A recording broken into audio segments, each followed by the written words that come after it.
ਗੁਰੂ ਪਿਆਰੀ ਸਾਧ ਸੰਗਤ ਜੀ, 22 ਦਸੰਬਰ 1704 ਈਸਵੀ ਨੂੰ ਜਦੋਂ 40 ਸਿੰਘਾਂ ਦਾ 10 ਲੱਖ ਦੀ ਮੁਗਲ ਫੌਜ ਨਾਲ ਸਾਹਮਣਾ ਹੋਇਆ ਤਾਂ ਸਾਰੇ ਦਿਨ ਦੇ ਯੁੱਧ ਵਿੱਚ 35 ਸਿੰਘ ਅਤੇ 2 ਸਾਹਿਬਜ਼ਾਦੇ ਸ਼ਹੀਦ ਹੋ ਚੁੱਕੇ ਸਨ। ਰਾਤ ਪੈ ਗਈ। ਗੜੀ ਦੇ ਚੁਫੇਰੇ ਵੈਰੀ ਦਲ ਘੇਰਾ ਪਾਈ ਬੈਠਾ ਸੀ। ਇਹ ਸਾਰੇ ਹਾਲਾਤ ਵਿਚਾਰ ਕੇ 5 ਸਿੰਘਾਂ ਨੇ, ਜਿਹੜੇ ਇਸ ਸਮੇਂ ਗੁਰੂ ਜੀ ਪਾਸ ਰਹਿ ਗਏ ਸਨ, ਬੇਨਤੀ ਕੀਤੀ, ਗੁਰੂ ਜੀ, ਹੁਣ ਰਾਤ ਦੇ ਹਨੇਰੇ ਵਿੱਚ ਆਪ ਜੀ ਇੱਥੋਂ ਨਿਕਲ ਜਾਵੋ। ਗੁਰੂ ਜੀ ਨੇ 5 ਸਿੰਘਾਂ ਦੀ ਗੱਲ ਮੰਨ ਕੇ ਆਪਣੀ ਸ਼ਕਲ ਨਾਲ ਮਿਲਦੀ ਜੁਲਦੀ ਸ਼ਕਲ ਵਾਲੇ ਭਾਈ ਸੰਗਤ ਸਿੰਘ ਜੀ ਨੂੰ ਕਲਗੀ ਦੇ ਕੇ ਆਪਣੀ ਪੋਸ਼ਾਕ ਪਹਿਨਾ ਕੇ ਗੜੀ ਦੀ ਮਮਟੀ ਵਿੱਚ ਬੈਠਣ ਦੀ ਤਜਵੀਜ਼ ਸਮਝਾਈ, ਤਾਂ ਜੋ ਮੁਗਲਾਂ ਨੂੰ ਉਹਨਾਂ ਦੇ ਗੜੀ ਵਿੱਚ ਹੋਣ ਦਾ ਭੁਲੇਖਾ ਬਣਿਆ ਰਹੇ। ਗੁਰੂ ਜੀ 3 ਸਿੰਘ ਭਾਈ ਦਇਆ ਸਿੰਘ, ਭਾਈ ਧਰਮ ਸਿੰਘ ਅਤੇ ਭਾਈ ਮਾਨ ਸਿੰਘ ਜੀ ਨੂੰ ਲੈ ਕੇ ਗੜੀ ਦੇ ਪਿਛਲੇ ਪਾਸੇ ਦੀ ਛੋਟੀ ਬਾਰੀ ਤੋਂ ਰਾਤ ਦੇ ਹਨੇਰੇ ਵਿੱਚ ਬਾਹਰ ਨਿਕਲ ਗਏ। ਬਾਹਰ ਨਿਕਲ ਕੇ ਆਪ ਜੀ ਨੇ ਆਪਣੇ ਸਾਥੀ 3 ਸਿੰਘਾਂ ਨੂੰ ਕਿਹਾ, ਇਹ ਤਾਰਾ ਵੇਖ ਲਵੋ ਅਤੇ ਜੇਕਰ ਆਪਸ ਵਿੱਚ ਨਿਖੜ ਕੇ ਰਾਹ ਭੁੱਲ ਜਾਵੋ ਤਾਂ ਇਸ ਤਾਰੇ ਦੀ ਸੇਧ ਉੱਤੇ ਤੁਰੇ ਆਉਣਾ। ਸਿੰਘਾਂ ਨੂੰ ਇਸ ਤਰ੍ਹਾਂ ਸਾਵਧਾਨ ਕਰਕੇ ਆਪ ਜੀ ਨੇ ਕਮਰ ਕੱਸਾ ਕਰ ਲਿਆ ਅਤੇ ਅਰਦਾਸ ਕਰਕੇ ਬਾਹਰ ਨਿਕਲੇ। ਗੜੀ ਤੋਂ ਬਾਹਰ ਜਾ ਕੇ ਗੁਰੂ ਜੀ ਨੇ 3 ਵਾਰੀ ਤਾੜੀ ਮਾਰ ਕੇ ਉੱਚੀ ਆਵਾਜ਼ ਨਾਲ ਆਖਿਆ, ਸਿੱਖਾਂ ਦਾ ਗੁਰੂ ਜਾ ਰਿਹਾ ਹੈ, ਜੇ ਕਿਸੇ ਵਿੱਚ ਹਿੰਮਤ ਹੋਵੇ ਤਾਂ ਰੋਕ ਲਵੇ। ਆਵਾਜ਼ ਸੁਣ ਕੇ ਰਾਤ ਦੇ ਹਨੇਰੇ ਵਿੱਚ ਜਿਹੜਾ ਵੀ ਤੁਰਕ ਸਾਹਮਣੇ ਹੋਇਆ, ਉਸ ਨੂੰ ਮੌਤ ਦੇ ਘਾਟ ਉਤਾਰ ਕੇ ਆਪ ਜੀ ਅੱਗੇ ਨਿਕਲ ਗਏ। ਇਸੇ ਹੀ ਰੋਲੇ ਰੱਪੇ ਵਿੱਚ ਆਪ ਜੀ ਦੇ ਨਾਲੋਂ 3 ਸਿੰਘ ਵੀ ਵਿਛੜ ਗਏ। ਗੁਰੂ ਗੋਬਿੰਦ ਸਿੰਘ ਜੀ ਮੁਗਲ ਫੌਜਾਂ ਦੇ ਘੇਰੇ ਵਿੱਚੋਂ ਨਿਕਲ ਕੇ ਮਾਛੀਵਾੜੇ ਨੂੰ ਚੱਲ ਪਏ। ਰਾਤ ਹਨੇਰੀ ਸੀ, ਰਾਹ ਦਿਖਾਈ ਨਹੀਂ ਸੀ ਦਿੰਦਾ ਤੇ ਹਰ ਪਾਸੇ ਕੰਡਿਆਲੀਆਂ ਝਾੜੀਆਂ ਵੀ ਸਨ। ਸਾਰਾ ਇਲਾਕਾ ਵੀ ਮੁਸਲਮਾਨਾਂ ਦੀ ਜਗੀਰ ਸੀ। ਇਸ ਇਲਾਕੇ ਦੇ ਪਿੰਡਾਂ ਵਿੱਚੋਂ ਲੰਘਣਾ ਵੀ ਖਤਰੇ ਤੋਂ ਖਾਲੀ ਨਹੀਂ ਸੀ, ਕਿਉਂਕਿ ਗੁਰੂ ਜੀ ਨੂੰ ਫੜਨ ਲਈ ਮੁਗਲ ਸਿਪਾਹੀ ਹਰ ਥਾਂ ਘੁੰਮ ਰਹੇ ਸਨ। ਸਵੇਰ ਹੁੰਦਿਆਂ ਗੁਰੂ ਜੀ ਕੀੜੀ ਪਿੰਡ ਕੋਲ ਪਹੁੰਚੇ। ਉੱਥੇ ਅਲਫੂ ਤੇ ਗਾਮੂ ਨਾਂ ਦੇ 2 ਗੁੱਜਰਾਂ ਨੇ ਪਛਾਣ ਲਿਆ ਤੇ ਫੜਾਉਣ ਲਈ ਸ਼ੋਰ ਮਚਾਉਣਾ ਸ਼ੁਰੂ ਕਰ ਦਿੱਤਾ। ਗੁਰੂ ਜੀ ਨੇ ਉਹਨਾਂ ਨੂੰ ਇਸ਼ਾਰੇ ਨਾਲ ਚੁੱਪ ਰਹਿਣ ਲਈ ਕਿਹਾ, ਪਰ ਉਹ ਨਾ ਟਲੇ। ਗੁਰੂ ਜੀ ਨੇ ਦੋਹਾਂ ਨੂੰ ਝਟਕਾ ਦਿੱਤਾ। ਗੁਰੂ ਜੀ ਰਾਤ ਭਰ ਚਲਦੇ ਹੀ ਗਏ, ਜਦੋਂ ਤੱਕ ਆਪ ਜੀ ਨੂੰ ਮਾਛੀਵਾੜਾ ਪਿੰਡ ਵਿਖਾਈ ਨਹੀਂ ਦਿੱਤਾ। ਹੁਣ ਆਪ ਜੀ ਵੈਰੀ ਫੌਜ ਵੱਲੋਂ ਦੂਰ ਪਿੰਡ ਦੇ ਬਾਹਰ ਇੱਕ ਬਗੀਚੇ ਵਿੱਚ ਸੀ। ਇਹ ਬਾਗ ਗੁਲਾਬੇ ਮਸੰਦ ਦਾ ਸੀ। ਇਸ ਬਾਗ ਵਿੱਚ ਇੱਕ ਰਹਿਟ ਵਾਲਾ ਖੂਹ ਸੀ, ਜਿਸ ਨੂੰ ਅੰਮ੍ਰਿਤ ਵੇਲੇ ਵਿੱਚ ਬਗੀਚੇ ਦਾ ਮਾਲੀ ਚਲਾ ਰਿਹਾ ਸੀ। ਗੁਰੂ ਜੀ ਨੇ ਖੂਹ ਤੋਂ ਇੱਕ ਟਿੰਡ ਖੋਲ੍ਹ ਕੇ ਜਲ ਛਕਿਆ ਅਤੇ ਸਿਰਹਾਣੇ ਹੇਠਾਂ ਟਿੰਡ ਰੱਖ ਕੇ ਉੱਪਰ ਕਮਰ ਕੱਸੇ ਵਾਲਾ ਕੱਪੜਾ ਤਾਣ ਕੇ ਪੋਹ ਦੀ ਕੜਕਦੀ ਸਰਦੀ ਵਿੱਚ ਆਪਣੀ ਮੌਜ ਵਿੱਚ ਬਰਾਜ ਗਏ। ਉਸ ਮਾਲੀ ਨੇ ਗੁਰੂ ਜੀ ਨੂੰ ਪਹਿਚਾਣ ਲਿਆ। ਮਾਲੀ ਆਪਣੇ ਸੁਆਮੀ ਗੁਲਾਬੇ ਮਸੰਦ ਨੂੰ ਸੂਚਿਤ ਕਰਨ ਲਈ ਚਲਾ ਗਿਆ ਕਿ ਤੁਹਾਡੇ ਬਗੀਚੇ ਵਿੱਚ ਸ੍ਰੀ ਗੁਰੂ ਗੋਬਿੰਦ ਸਿੰਘ ਜੀ ਪਧਾਰੇ ਹਨ। ਇੰਨੇ ਵਿੱਚ ਵਿਛੜੇ ਹੋਏ ਸਿੰਘ ਵੀ ਗੁਰੂ ਜੀ ਦੀ ਖੋਜ ਕਰਦੇ ਹੋਏ ਉੱਥੇ ਪਹੁੰਚ ਗਏ। ਗੁਲਾਬਾ ਮਸੰਦ ਸੂਚਨਾ ਪਾਉਂਦੇ ਹੀ ਗੁਰੂ ਜੀ ਕੋਲ ਮੌਜੂਦ ਹੋਇਆ। ਉਹ ਸਾਰਿਆਂ ਨੂੰ ਆਪਣੇ ਘਰ ਲੈ ਗਿਆ ਅਤੇ ਗੁਰੂ ਦੇਵ ਜੀ ਦਾ ਸ਼ਾਨਦਾਰ ਸਵਾਗਤ ਕੀਤਾ। ਪਰ ਮੁਗਲ ਪ੍ਰਸ਼ਾਸਨ ਵੱਲੋਂ ਭੈਭੀਤ ਵੀ ਹੋ ਰਿਹਾ ਸੀ ਕਿ ਮੁਗਲਾਂ ਨੂੰ ਭਨਕ ਨਹੀਂ ਮਿਲ ਜਾਵੇ ਕਿ ਗੁਰੂ ਦੇਵ ਜੀ ਮੇਰੇ ਕੋਲ ਪਧਾਰੇ ਹਨ। ਅੰਤ ਉਸਨੇ ਗੁਰੂ ਦੇਵ ਜੀ ਅਤੇ ਸਿੱਖਾਂ ਨੂੰ ਘਰ ਦੇ ਤਹਿਖਾਨੇ ਵਿੱਚ ਨਿਵਾਸ ਕਰਵਾਇਆ ਅਤੇ ਸ਼ਰਧਾ ਵੱਲੋਂ ਸੇਵਾ ਵਿੱਚ ਜੁਟ ਗਿਆ। ਇਸ ਪਿੰਡ ਵਿੱਚ ਗੁਰੂ ਦੇਵ ਜੀ ਦੇ 2 ਮੁਸਲਮਾਨ ਸੇਵਕ ਗਨੀ ਖਾਂ ਅਤੇ ਨਬੀ ਖਾਂ ਰਹਿੰਦੇ ਸਨ। ਇਹ ਲੋਕ ਘੋੜਿਆਂ ਦਾ ਵਪਾਰ ਕਰਦੇ ਸਨ। ਉਹਨਾਂ ਨੇ ਗੁਰੂ ਦੇਵ ਜੀ ਨੂੰ ਕਈ ਵਾਰ ਘੋੜੇ ਵੇਚੇ ਸਨ ਅਤੇ ਅਕਸਰ ਗੁਰੂ ਦੇਵ ਜੀ ਵੱਲੋਂ ਮਿਲਦੇ ਰਹਿੰਦੇ ਸਨ।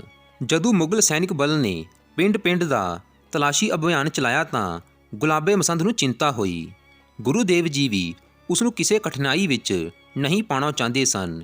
ਇਸ ਲਈ ਉਹਨਾਂ ਨੇ ਗਨੀ ਖਾਂ ਅਤੇ ਨਬੀ ਖਾਂ ਨੂੰ ਸੱਦ ਭੇਜਿਆ। ਇਹਨਾਂ ਦੋਵਾਂ ਭਰਾਵਾਂ ਨੇ ਗੁਰੂ ਦੇਵ ਜੀ ਨੂੰ ਸੰਕਟ ਦੀ ਕੜੀ ਵਿੱਚ ਹਰ ਪ੍ਰਕਾਰ ਦੀ ਸਹਾਇਤਾ ਦੇਣ ਦਾ ਭਰੋਸਾ ਦਿੱਤਾ ਅਤੇ ਆਪਣੀ ਸੇਵਾਵਾਂ ਅਰਪਿਤ ਕੀਤੀਆਂ। ਸਾਰਿਆਂ ਨੇ ਮਿਲ ਕੇ ਇੱਕ ਯੋਜਨਾ ਬਣਾਈ ਅਤੇ ਯੁਕਤੀ ਵੱਲੋਂ ਗੁਰੂ ਦੇਵ ਜੀ ਨੂੰ ਕਿਸੇ ਸੁਰੱਖਿਅਤ ਸਥਾਨ ਉੱਤੇ ਲੈ ਚੱਲਣ ਦੇ ਕਾਰਜ ਵਿੱਚ ਜੁਟ ਗਏ। ਉਹਨਾਂ ਦਿਨਾਂ ਵਿੱਚ ਉੱਚ ਦੇ ਪੀਰ ਮੁਸਲਮਾਨਾਂ ਵਿੱਚ ਬਹੁਤ ਪ੍ਰਸਿੱਧੀ ਪ੍ਰਾਪਤ ਸਨ।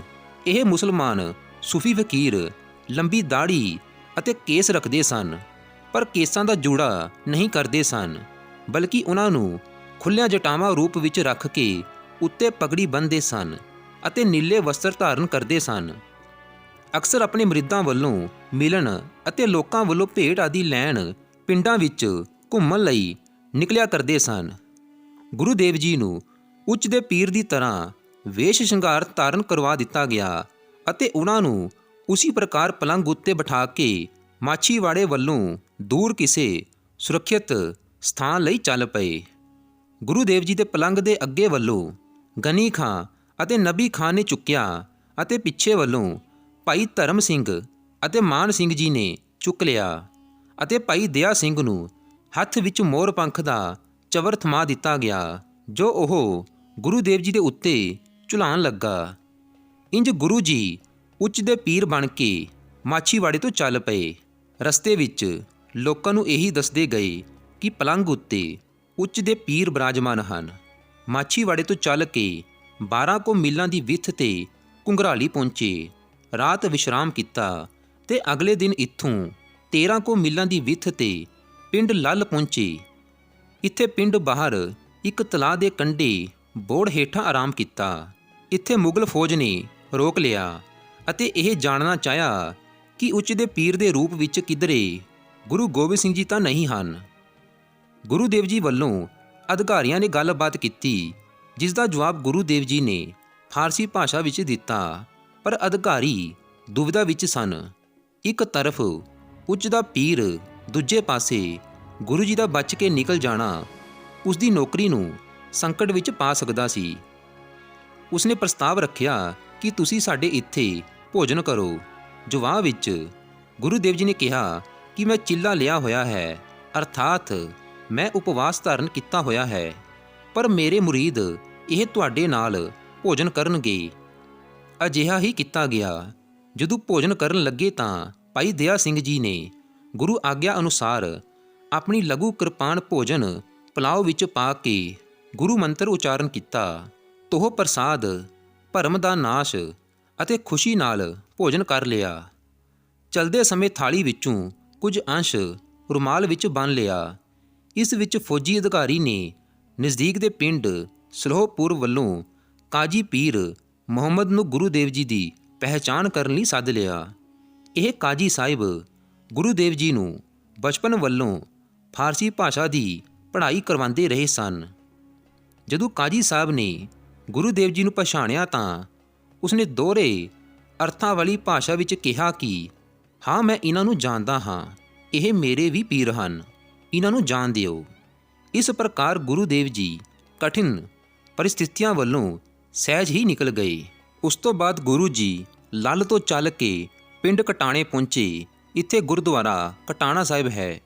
ਫਿਰ ਕਨੇਜ ਦੇ ਰਸਤੇ ਆਲਮਗੀਰ ਪਹੁੰਚੇ। ਆਲਮਗੀਰ ਪਿੰਡ ਦੇ ਨੋਦਾ ਸਿੰਘ ਨੇ ਆਪ ਜੀ ਨੂੰ ਇੱਕ ਘੋੜਾ ਭੇਟ ਕੀਤਾ। ਆਪ ਜੀ ਨੇ ਪਾਲਕੀ ਤਿਆਗ ਦਿੱਤੀ ਤੇ ਅੱਗੇ ਲਈ ਘੋੜੇ ਦੀ ਸਵਾਰੀ ਕੀਤੀ। ਪਿੰਡ ਤੋਂ 1 ਕਿਲੋਮੀਟਰ ਬਾਹਰ ਆਪ ਦੇ ਠਹਿਰਨ ਦਾ ਅਸਥਾਨ ਸੀ, ਜਿੱਥੇ ਹੁਣ ਮੰਜੀ ਸਾਹਿਬ ਆਲਮਗੀਰ ਨਾਮ ਦਾ ਆਲੀਸ਼ਾਨ ਗੁਰਦੁਆਰਾ ਸ਼ੋਭ ਰਿਹਾ ਹੈ। ਆਲਮਗੀਰ ਤੋਂ ਪਿੰਡ ਹੇਹਰ ਆਏ।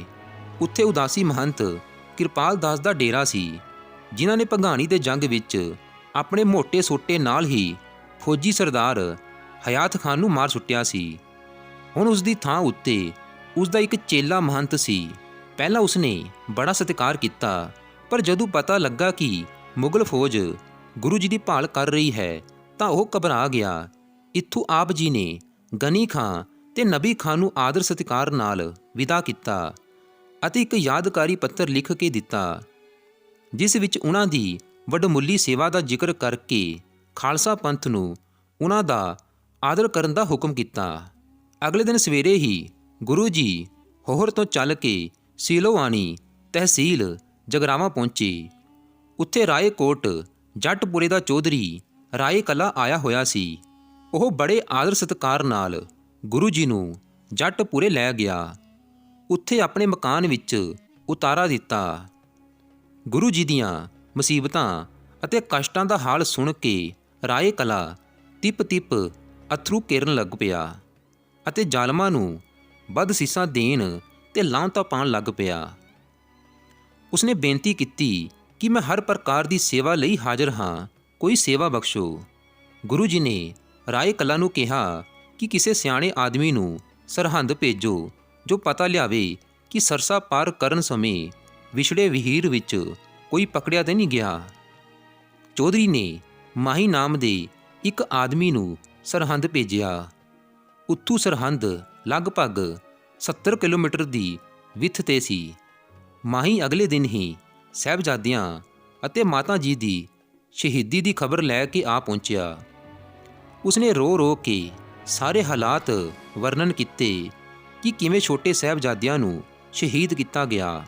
ਸੁਣਨ ਵਾਲਿਆਂ ਦੇ ਅਥਰੂ ਰੋਕਿਆ ਵੀ ਨਹੀਂ ਸਨ ਰੁਕ ਰਹੇ, ਪਰ ਗੁਰੂ ਜੀ ਅਡੋਲ ਬੈਠੇ ਸਨ। ਜਦ ਮਾਹੀ ਸਾਰਾ ਹਾਲ ਸੁਣਾ ਚੁੱਕਾ ਤਾਂ ਗੁਰੂ ਜੀ ਨੇ ਅਕਾਲ ਪੁਰਖ ਦਾ ਧੰਨਵਾਦ ਕੀਤਾ ਕਿ ਉਸਨੇ ਸਾਹਿਬਜ਼ਾਦਿਆਂ ਨੂੰ ਇੰਨੀ ਦ੍ਰਿੜਤਾ ਬਖਸ਼ੀ ਤੇ ਉਹ ਭਿਆਨਕ ਤਸੀਹੇ ਵੀ ਹੱਸ-ਹੱਸ ਕੇ ਜਰ ਗਏ ਅਤੇ ਧਰਮ ਦੀ ਖਾਤਰ ਜਾਨਾਂ ਵਾਰ ਗਏ। ਉਸ ਸਮੇਂ ਗੁਰੂ ਜੀ ਨੇ ਆਪਣੇ ਹੱਥ ਵਿੱਚ ਫੜੇ ਹੋਏ ਤੀਰ ਦੀ ਨੋਕ ਦੇ ਨਾਲ ਇੱਕ ਛੋਟੇ ਜਿਹੇ ਬੂਟੇ ਨੂੰ ਜੜ ਵੱਲੋਂ ਉਖਾੜਦੇ ਹੋਏ ਕਿਹਾ, ਜਿਵੇਂ ਮੈਂ ਇਹ ਪੌਦਾ ਜੜ ਵੱਲੋਂ ਉਖਾੜਿਆ ਹੈ, ਇੰਜ ਹੀ ਮੁਗਲਾਂ ਦੀਆਂ ਜੜ੍ਹਾਂ ਵੀ ਉਖਾੜੀਆਂ ਜਾਣਗੀਆਂ। ਉਸ ਤੋਂ ਬਾਅਦ ਗੁਰੂ ਜੀ ਅਗਲੇ ਦਿਨ ਰਾਏ ਕਲਾ ਤੋਂ ਵਿਦਾ ਹੋਏ। ਉਸਨੇ ਵਧੀਆ ਘੋੜੇ ਅਤੇ ਸ਼ਸਤਰ ਆਦਿ ਭੇਟ ਕੀਤੇ। ਗੁਰੂ ਜੀ ਨੇ ਵੀ ਉਸਦੇ ਪਿਆਰ ਤੇ ਸੇਵਾ ਦੀ ਕਦਰ ਕਰਦਿਆਂ ਇੱਕ ਤਲਵਾਰ ਉਸਨੂੰ ਯਾਦਗਾਰ ਵਜੋਂ ਦਿੱਤੀ। ਜੱਟਪੁਰੇ ਤੋਂ ਚੱਲ ਕੇ ਗੁਰੂ ਜੀ ਦੀਨੇ ਪਿੰਡ ਪਹੁੰਚੇ।